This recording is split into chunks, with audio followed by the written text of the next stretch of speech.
I've always been fond of science fiction. One of my favorite films that I made was called The Day the Earth Stood Still years ago.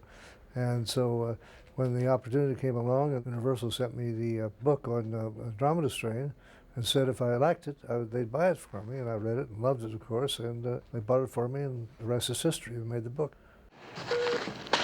Vandal Decker to Cable 1, what's happening? We see bodies, lots of them. Jeez. There's a fire, sir. Fast. These people were cut down in mid-stride. First step is to confirm that an organism is present. Whatever killed them at Piedmont is still there and still as potent as ever. Isolate and identify. We don't know what it is. It doesn't come from here. I suspect they were looking for the ultimate biological weapon. Till now, wildfire's been like a game.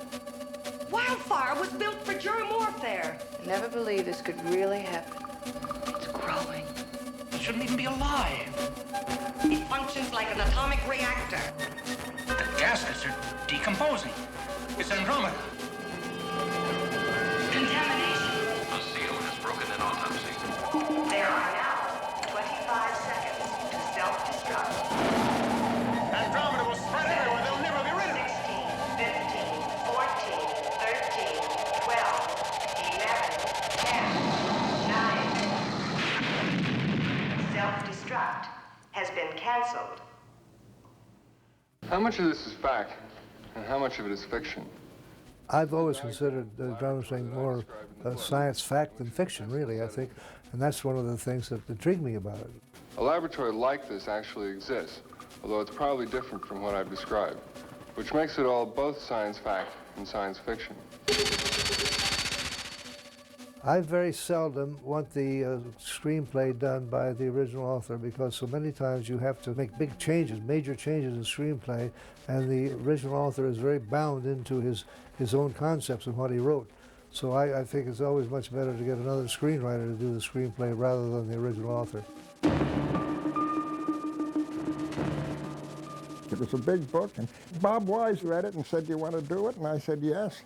I think it'll be, we can do a good job." He wanted to make it as factual as possible, but of course it wasn't. It was highly imaginative, although it was ahead of the curve scientifically, as all Crichton stuff has been since then.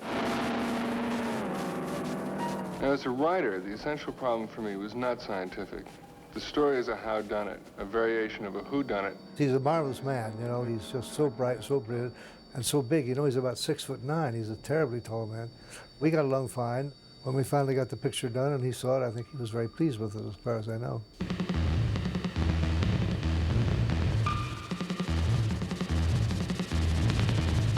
Bob said, when we first met, he said, "We're doing this movie and no one's in it." And I thought, "What do you mean no one's in it?" I didn't know what he was thinking of. And then he said, he started laughing when he saw my face, and he said, "That means there aren't any stars." But I certainly knew of Arthur Hill because I'd seen Who's Afraid of Virginia Woolf on Broadway, and I certainly knew of Kate Reed. And David Wayne as well. The only one I didn't know was Jimmy Olsen. The reason I went with the casting the way I did, which are not big names at all, is I felt it would be much more believable if we had not stars like Gregory Peck and others handling those arms through the thing, you know, but had some good actors, but who were not that well known. It would be much more believable, and I think it turned out to be that. I wanted to make it as much of a documentary flavor as I could, to make this is real, this is reality. I never went in much for science fiction. Nor do I. I had an interesting experience in terms of the woman in the film. In the original book, all the scientists were men. Nelson Gidding, the screenwriter, came in to see me one day while I was doing the screenplay, and he said, "What would you think of making this character into a woman?" At that time, there weren't so many women scientists. There were, you know, there were some great ones, but it wasn't accepted. And I came to him and I said, one of the characters should be a woman doctor. I said, "Get out of here. I can see it's Raquel Welch of the submarine again," or something like that. He said, No, hear me out." And he described the kind of woman scientist that he saw. I was still not convinced myself, so I called 2 or 3 scientists that I knew here in town who had read the book and knew the character. And I said, "What would you think of making this character a woman. They said that would be fine with us. Said we have many fine women scientists, and that would not violate the film at all. And he said, "Oh, I'd try it." He's a wonderful director in that way. If you have an idea and feel strong about it, he'll say, "Well, try it anyhow." A phrase of his is, "The cheapest thing about this movie is the paper that you write, you use.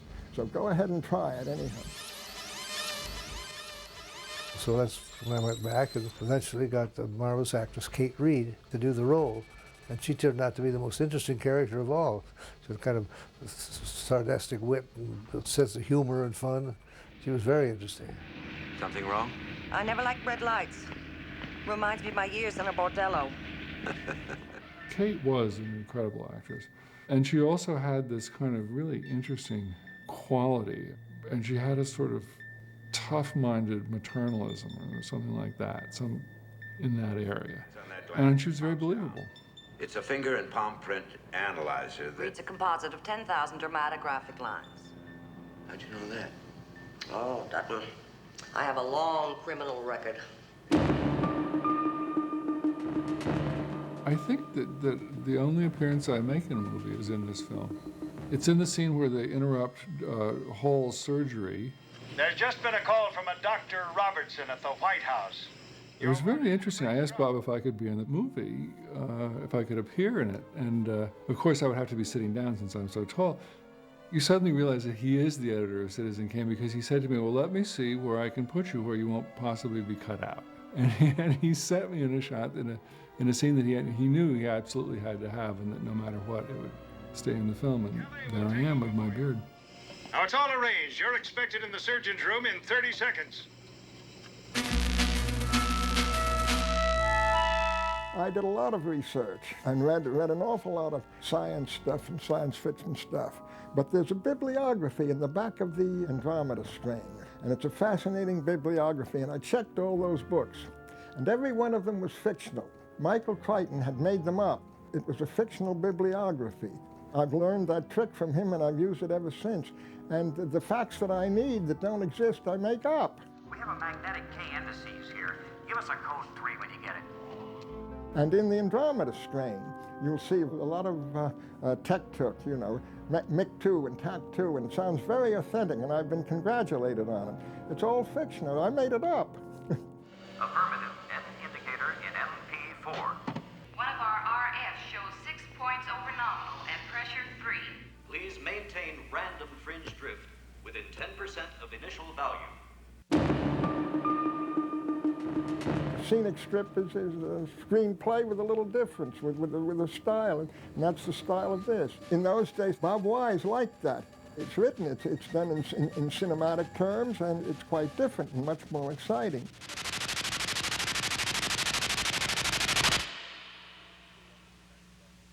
We decided to shoot it with cinescope, and then we used something called a diopter. We put it in the lens that would allow you to have that kind of great depth of field. I just felt that was the way to do it if you could. I always hate the way we lose depth of focus, and particularly the cinescope, some of those things. So when I had a chance to put the diopter in the lens and do that and get great depth of field, I just think it makes it much more real and believable.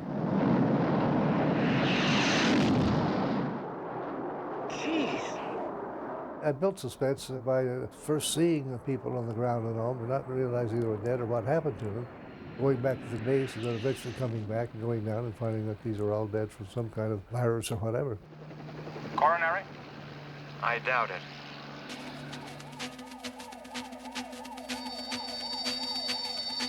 They were all real people. I don't think we had any mannequins down there. They were all real people.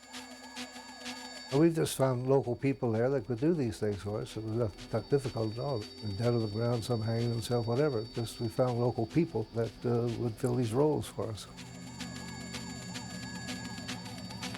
I don't know where I got the idea to do the split screen like that. It's just, I felt the need at that time to say these things are going on simultaneously. And that's the way I chose to do it, by shooting it that way, as if this was happening while this was happening, and this was happening, and this was happening. Stu Gilmore was my editor, so I got a lot of help from Stu as the editor as to how these things could work, and I think finally it all came together and worked very well. Not terribly complicated to compose it that way, you know, you just have to plan it all, know exactly what you want to do. If you have a sketch artist, you sketch things out and see just how it'll go, and then shoot it. So I had a lot of storyboards for the movie. I had a man that used to work with me called Zubrano, Maury Zubrano. He did the sketches for me. That's the way I usually work. I have storyboards, as we call them, sketches, story sketches. I worked that way for years. It starts here.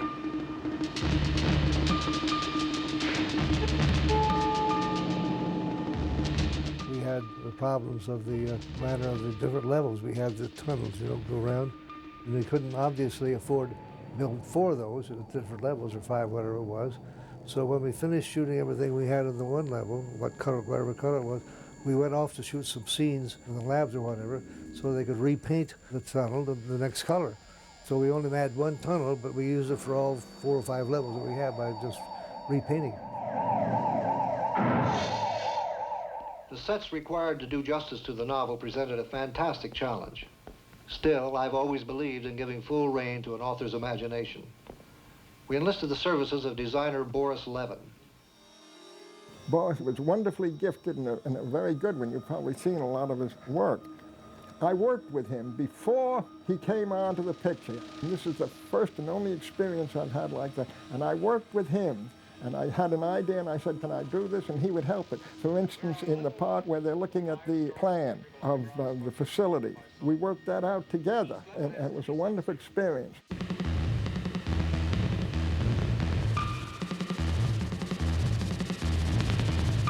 There's a scene in the Andromeda Strain where they're analyzing the entire core facility, this kind of stacked, cylindrically shaped building. He can be studied on this electronic diagram.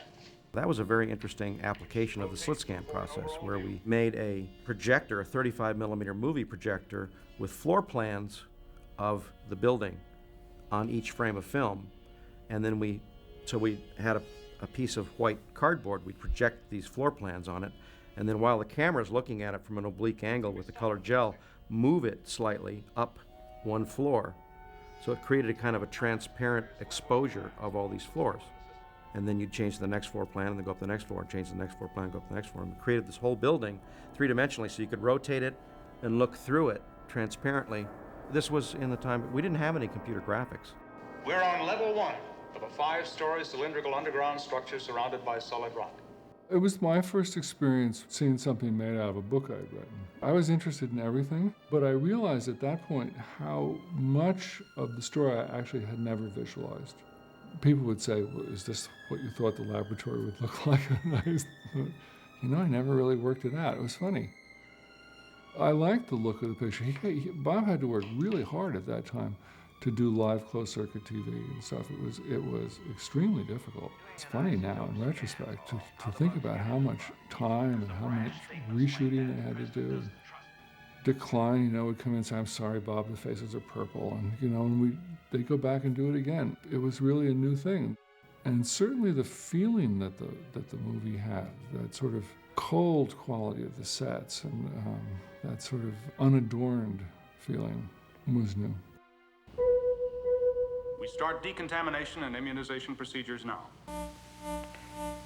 The gap between what a man can imagine and what people are actually doing is closing very rapidly. For example, NASA put their lunar astronauts through a decontamination procedure.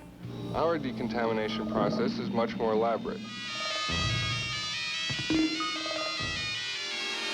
That's out of the news. If you remember, at the time, there was a great deal of concern that when the man came back from the moon, they would be contaminated with something. So when they got out of the capsule and they went right into a facility, that facility they went to was airtight with airlocks and all that, and they were scared to death.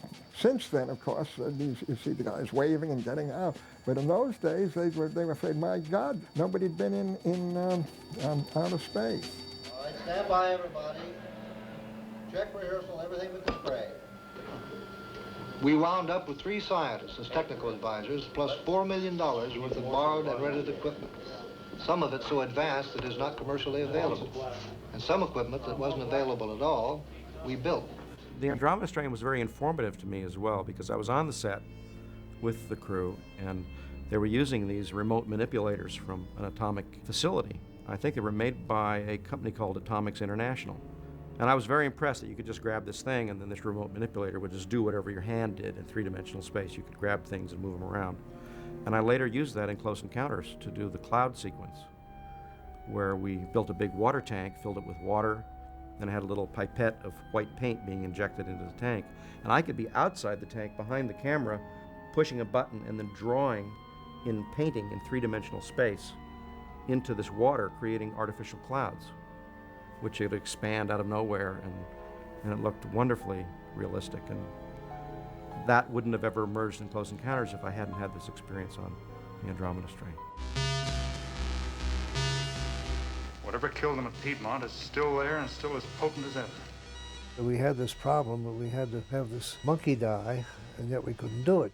Of course, we couldn't kill any animals, so one of my assistants had a connection with the USC, University of Southern California, and they came up with the following idea. In the glass enclosure that they were in, we put what we call an apple box that high, and put a candle on it.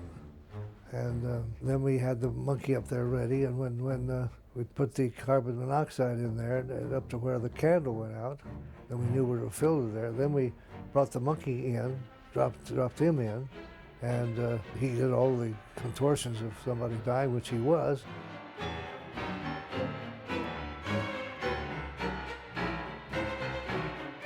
And then before the final thing, we pulled him out, and there was a vet there with the oxygen, flashed it with oxygen, and he came out fine, no problem. Didn't lose a monkey. This was done under supervision. The SPCA was Society for the Prevention of Cruelty to Animals. There was a representative there, and then this doctor, as I said, it flashed him with oxygen when he came out, and so it was all fine. Looks alive. Yeah. It's bigger than 2 microns. To put that on a viewing screen was very difficult for us. Here we are setting up to shoot the scene, working in cramped quarters. The stand-ins leave, and their places are taken by Arthur Hill, playing Dr. Jeremy Stone, and Kate Reed, playing Dr. Ruth Levitt. They will study enlargements of several hundred to several thousand magnifications. Doug Trumbull is just brilliant in his field of special effects and all. I don't think there's been anybody quite like him. And so he did a marvelous job for us on Andromeda Strain and creating the strain. Just prior to the Andromeda Strain, I had started a small company, and I was doing some visual effects using some of the techniques I learned making 2001. So I was present in Hollywood, visible to certain people, and when Robert Wise was beginning the production of the Andromeda Strain, I was approached about doing the special effects. And I found it to be a really intriguing little project. I very much liked the book and Michael Crichton's work. It was very entertaining to go see Doug's studio at that time.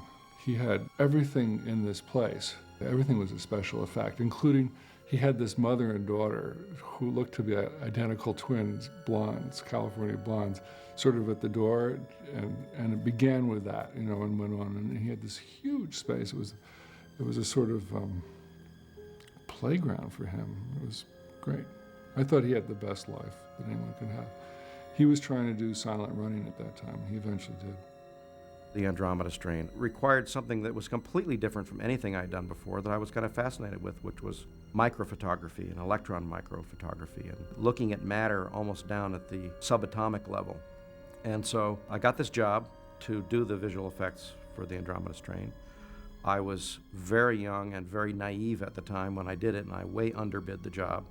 I had no clue how much these things were supposed to cost, and so I almost went bankrupt in doing it. And I partnered with a friend named Jamie Short, who was at that time a really brilliant young computer engineer who could actually write code and deal with some of these very, very first pre-PC computers. And we developed some really pretty interesting little gadgets. One of them was computer controlling motion control for microphotography, but also a very high resolution video monitor and a very high resolution video camera and a magic image processor box so that we could aim this camera at any subject, bring it into this very high resolution 2,000 line resolution video system in black and white, but we could do 3 color filters, yellow, cyan, magenta, and make color. And we created kind of the prototype electronic optical printer so that we could take these images we were shooting in microscopes or of miniatures, process them through this electronic device change the colors, posterize it, create all kinds of static and electrical interference, and kind of electronify the image so that it looked like it was coming from some weird electron microscope or some real-time high-res video thing, but still be film quality. Switch to manual, Ruth. The interior is too irregular to probe an automatic. We started out with a very fine kind of copper mesh as the thing that they would actually have trapped, like a little filter with a little spots of green flecks they were just green paint. You know something? They do look like spatters of paint. But it was a phosphorescing paint. We had a very powerful ultraviolet light that could make this green paint actually light up and kind of pulsate a little bit. And then we started building scaled up versions of zooming in farther and zooming in farther and zooming in farther to where we were building little sections of that mesh out of huge pieces of number 12 copper wire, weaving the copper wire into what looked like a much magnified version of that mesh with our little miniature green blobs in there and little pouches and things that we could make blow up with little air pressure, or we could actually dab paint between frames and make it grow to, make the organism seem to be alive. And all that stuff was shot under the microscope. I think Robert Wise pretty much left it up to us to come up with something that would be new or different or kind of look like that, but we tried many different things before we came up with something that he liked a lot, or that he accepted. But when we got into even further magnifications of the growth mechanism was when we got into some really interesting kinds of photography. This was a very exotic first move into computer-controlled photographic processes that were just emerging at the time that Jamie Short and I had been developing. We have an Andromeda cell in the EM. Okay, Charlie, let's put it on the screen.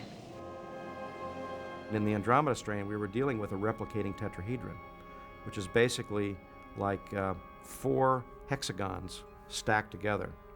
And I had this idea that the way that this organism replicated was like a little toy that we used to call click-clack blocks.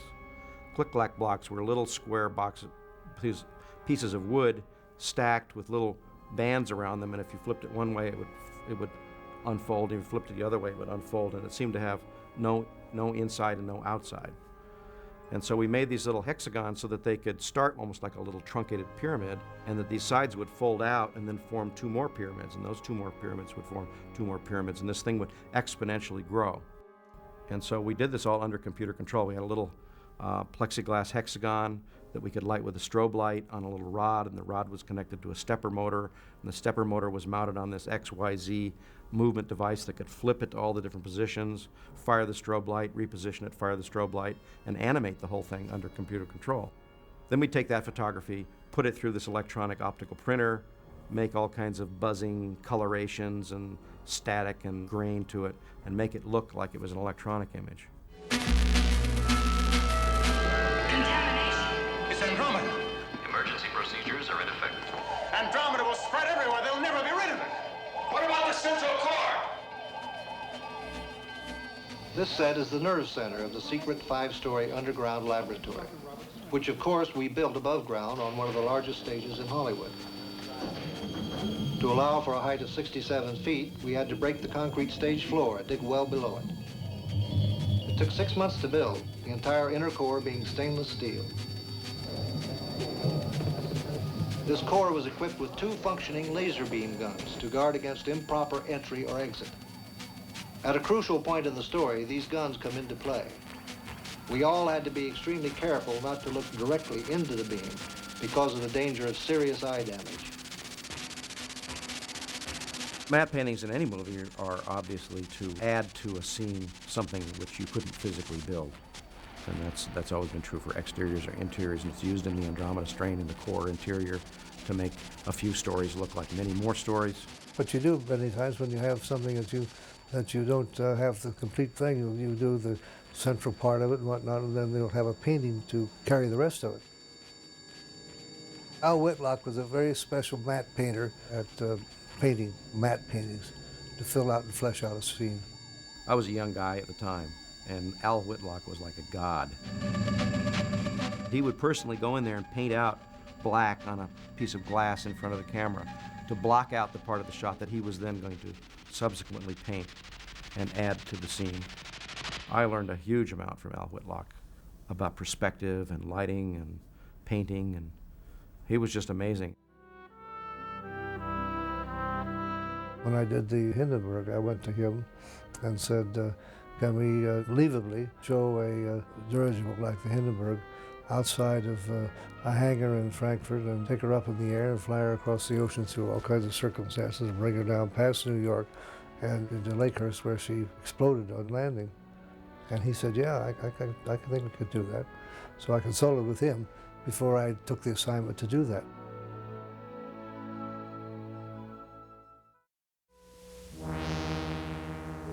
We now know beyond a doubt that other forms of life exist in the universe.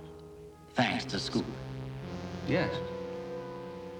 However, with this new knowledge, there's no guarantee that another so-called biological crisis won't occur again. I thought it was very important to make this point, that there's a big problem that might happen out there, and we should be aware of it and be ready to tackle it. What do we do about that? Precisely, Senator. I think there's very much of a relevance to it. I think it's much more science fact than fiction. And I dwelt on that and tried to emphasize that as much as I could when I made the film. What do we do?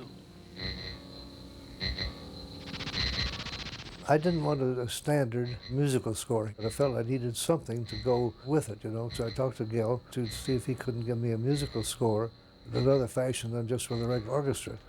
And he did. He came up with this whole process of making the score and making it work, but not making it a music score.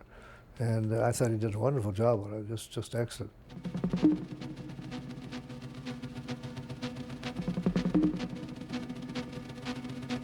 I think of books and movies as very different.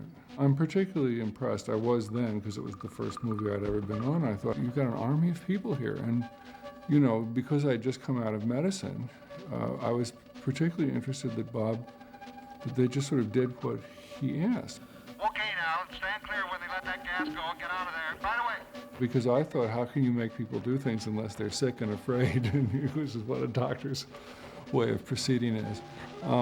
The physical nature of that work, which is so strikingly different from writing, you know, it's all abstract, was tremendously exciting for me. But I realized fairly soon after that because it's a construction job, you know, and because it involves hundreds of people and because it has so many elements that have to come together, that very often it doesn't work out well.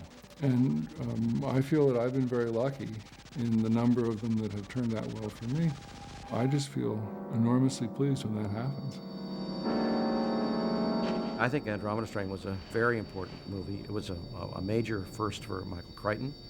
It was a hugely successful book. I thought it was a very interesting movie for Robert Wise. It was a great opportunity for me because it was a springboard into silent running. It was an important movie in a lot of ways, and I think it was a very interesting film, filled with a lot of stuff that you've never seen before or have never seen since. Wildfire was built for germ warfare. Wildfire and Scoop. And you knew, Stone. It's an excellent screenplay. Don't be afraid to say it. It was an excellent novel, and it had a wonderful director. So why shouldn't it be a well-crafted screenplay? And it's one of his best films. I've done every genre there is and approach each genre in the cinematic style it deserves. That's what I think I did with Andromeda Strain, you know? And I think it paid off. Everybody's dead! What happened? They brought it on themselves. Who? The people in Piedmont? I thought it was a very good film, and I thought we did just what was indicated in Michael's book. I was very pleased with the results of it. It turned out well. We can feel confident your so-called biological crisis is over. As far as Andromeda's concerned, yes. However, with this new knowledge, there's no guarantee that another so-called biological crisis won't occur again.